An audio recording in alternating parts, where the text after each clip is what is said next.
Halo teman-teman, ketemu saya lagi Bastian. Dalam video kali ini saya akan membahas fotografi khususnya tentang buku Photo Story. Kita akan membedah studi kasus dari buku Photo Story yang saya buat project inklusif ekonomi di beberapa provinsi di Indonesia. Nah, metode bedah buku Photo Story ini menggunakan metode EDVAT. Apa itu EDVAT? Kita simak terus ya. Berikut bedah foto proyek keempat saya mengambil tema komoditi organik di Kepulauan Sangihe. Proyek Photo Story di Kepulauan Sangihe ini tepatnya berada di beberapa wilayah seperti di ibu kota Kepulauan Sangihe yaitu Tahuna dan wilayah pesisir lainnya. Sangihe sendiri atau Sangir ya, kita biasa mengenalnya Sangir, Kepulauan Sangir berada di wilayah terluar Indonesia, tepatnya sebelah utara. Lokasinya di Sulawesi Utara. Oke, kita simak ya metode meng-create foto dari awal hingga akhir. Apa itu metode EDVAT? Nanti saya juga akan sertakan contoh foto-foto yang sudah jadi di dalam buku. Nah, EDVAT sendiri kita tahu entire atau bagaimana kita bisa memotret satu area, satu wilayah atau satu unsur secara keseluruhan. Jadi bentuknya adalah kita memotret menggunakan wide angle ya. Kalau kita foto bentuknya landscape, wide angle, tampak keseluruhan, misalnya satu wilayah tertentu, alam gitu kan, kawasan perumahan, pertanian dan lain sebagainya. Jadi tampak secara keseluruhan. Ya, detail rinci kita akan atau harus membuat foto-foto yang terperinci, yang detail. Bisa menggunakan konsep close up gitu ya. Misalnya produk bisa kita foto secara detail, jadi motif patternnya atau detailnya cukup kelihatan, atau juga detail mengenai unsur di dalam anatomi manusia, misalnya wajah, tangan, kemudian produk seperti kain, makanan dan sebagainya. Jadi biasanya detail ini juga akan menceritakan foto tadi semakin kuat gitu ya. Nah, yang F yaitu frame atau bingkai. Jadi foto-foto yang memang kita bingkai secara secara berbeda. Jadi bukan foto biasa saja, tapi bisa menggunakan angle-angle tertentu kayak gitu. Jadi frame ini bisa menggunakan peralatan atau sesuatu yang ada di sekitar kita. Itu frame, contohnya nanti akan saya sampaikan. Kemudian yang A, angle, jadi sudut pengambilan. Jadi angle atau sudut pengambilan ini biasanya bisa berupa portrait ya, vertikal atau horizontal atau landscape, dan juga ada 3 cara pemotretan biasanya, yaitu high angle atau bird angle, biasanya dari atas ya, flat lay kalau makanan, tapi kalau pakai drone juga bisa langsung eagle view ya. Kemudian rata mata ya, sama seperti mata kita ini, dan yang angle yang terakhir dari bawah, frog view, jadi frog angle, jadi seperti katak ke atas dari low angle gitu ya. Kemudian yang T, time, jadi motret ini juga harus menggambarkan suatu kondisi waktu ya, apakah pagi, siang, malam, dan juga tahun tertentu, bulan, dan lain sebagainya. Jadi setidaknya kita bisa melengkapi foto story kita dengan 5 aspek ini tadi, EDVAT. Nah, singkat cerita, entire itu apa? Nanti kita lihat ya di foto yang akan saya share, meskipun penempatan tidak berurutan dari A, D, F, E, T. Jadi bisa dimulai sesuatu atau foto tadi dengan detail atau dengan frame gitu ya, atau angle dari atas, kemudian foto tampak keseluruhan, wide angle, atau kita ingin menunjukkan satu waktu. Jadi urutan di dalam pembuatan foto story tidak ada batasannya atau terserah kita. Intinya bagaimana kita bisa menjelaskan atau menceritakan, menarasikan foto kita kepada pembaca dan pesan kita tersampaikan. Oke, kita lihat ya foto yang sudah diproduksi, sudah didesain dalam buku fotonya. Ini adalah foto pembuka. Kalau teman-teman lihat foto pembuka di foto story komoditi organik Kepulauan Sangihe ini, saya ambil menggunakan low angle. Jadi saya ambil dari bawah. Ini front view ya, jadi sudut pandang katak dari bawah. Jadi bawah langsung ke atas. Kalau dilihat seorang perempuan sedang naik pohon ya, kemudian memetik buah. Ini fotonya ini sebagai pembuka. Nah, perempuan ini sedang memanen buah pala ya. Buah pala salah satu komoditi rempah-rempah yang terkenal di Kepulauan Sangihe. Ini sebagai pembuka. Jadi angle ya. Jadi sudut pengambilan low angle.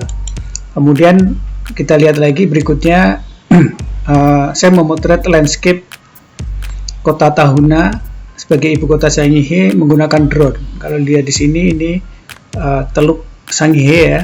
Saya ambil menggunakan drone, tampak jelas biru, ada pegunungan, daratan atau permukiman ya. Nah, ini angle-nya.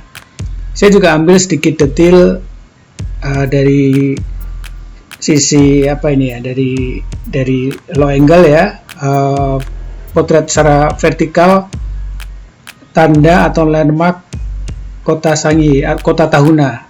Jadi ini pala dan kopra ya. Nah, kemudian saya ambil juga dari khasnya Kota Tahuna Sangihe, yaitu pantai pesisir, dan ketika musimnya ikan tuna, nah Sulawesi Utara merupakan salah satu penghasil tuna terbesar di Indonesia ya, dan sebagian besar diekspor ini tuna. Jika musimnya ini cukup banyak. Ini foto-fotonya, detail ya.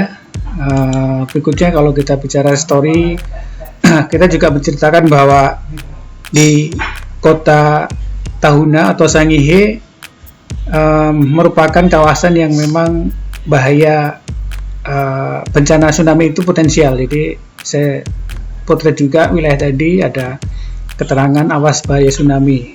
Jadi saya memotret secara landscape, kemudian dari sisi pesisir saya potret menggunakan tadi ya konsep detail ya. Nah, kalau teman-teman lihat ini landscape atau nature di salah satu pesisir di Pulau Sangihe cukup indah nih, detail pasir ya ketika surut nih. Nah, seperti itu teman-teman. Kita bisa menceritakan wilayah tadi bukan hanya dari people-nya tapi juga nature-nya. Ini masih bicara nature. Nah, kemudian masuk ke komoditi.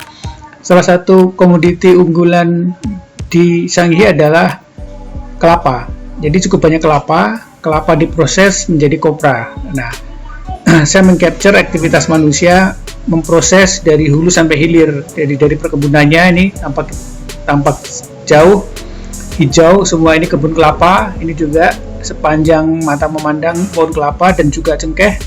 Nah, ini processing untuk membuat kopra ya. Nah, kita lihat lagi. Saya memang mengangkat secara khusus aktivitas livelihood ya, atau mata pencarian masyarakat di Sangihe, yaitu kopra. Nah, ini ada aktivitas anak kecil ketika proses membakar kopra ya. Ini saya potret secara detail juga ya. Kemudian angle-nya juga bisa dilihat nih ya. Ini angle nih, kalau teman-teman lihat angle-nya full 3/4 lebih kopra, kemudian sisanya ya sepertiga ada manusia atau aktivitas menyiapkan tungku pembakaran untuk kopra. Itu ya teman-teman. Kemudian saya ambil juga detail. Nah, ini ketika portret perempuan yang sedang panen pala. Nah, ini detail ya, saya ambil aktivitasnya. Jadi saya memotret secara keseluruhan nih. Kalau dilihat dari foto ini, dia kelihatan ya naik ke atas. Nah, itu detailnya. Nah, ini saya potret juga sisi yang sama dari low angle. Ini sejajar mata.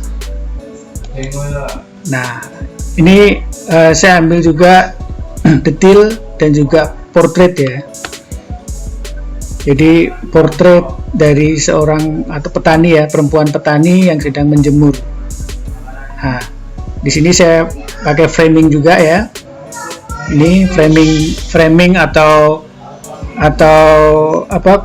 Saya mengangkat atau mengambil komposisi yang menarik di warna-warna pala ya, pala yang sudah kering dijemur nih.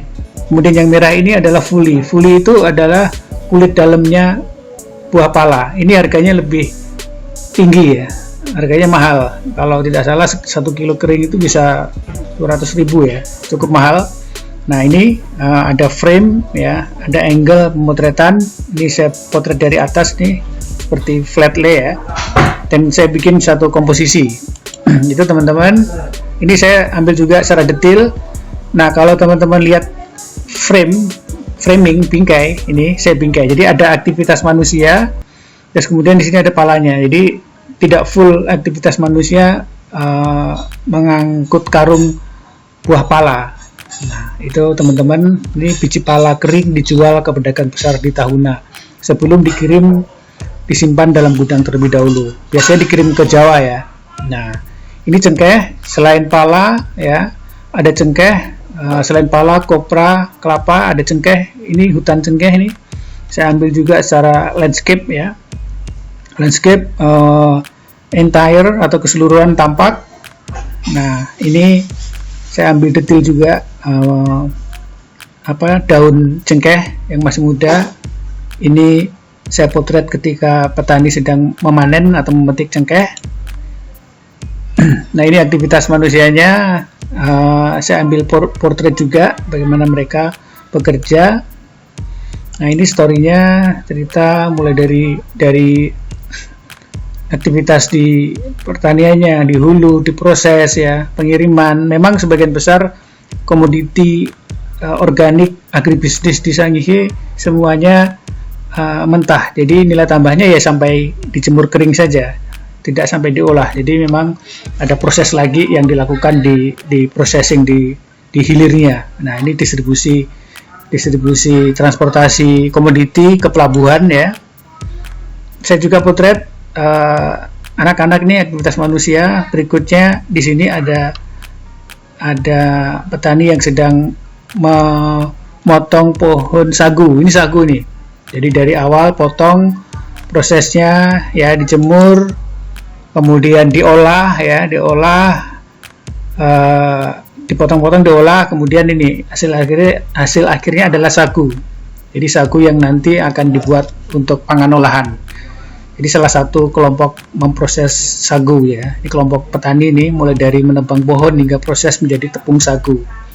Tepung sagu hasil olahan kelompok tani ini dipasarkan untuk pasar lokal, untuk kebutuhan lokal. Jadi tidak sampai dikirim ke wilayah lain, sudah bisa dikonsumsi atau habis di wilayah Tahuna sendiri. Jadi untuk makan sehari-hari atau bahan olahan pangan. Itu teman-teman, jadi bisa lihat nih detail ini, foto detail, kemudian angle ya, frame di sini, angle bermain ya, dan entire, jadi keseluruhan. Nah, itu teman-teman sedikit sharing saya apa itu advert, kemudian bagaimana menuangkan metode advert dari dalam foto. Bisa saja teman-teman menambahkan narasi atau deskripsi di dalam setiap foto ya, supaya memperkuat foto story tadi. Itu teman-teman, mudah-mudahan sharing saya bermanfaat. Ikuti terus channel saya akan sharing advert series yang ke-5, 6, 7, 8, 9, 10, ada sekitar 10 atau 12 project, dan jangan lupa terus produktif, jaga kesehatan, subscribe channel saya, dan peace.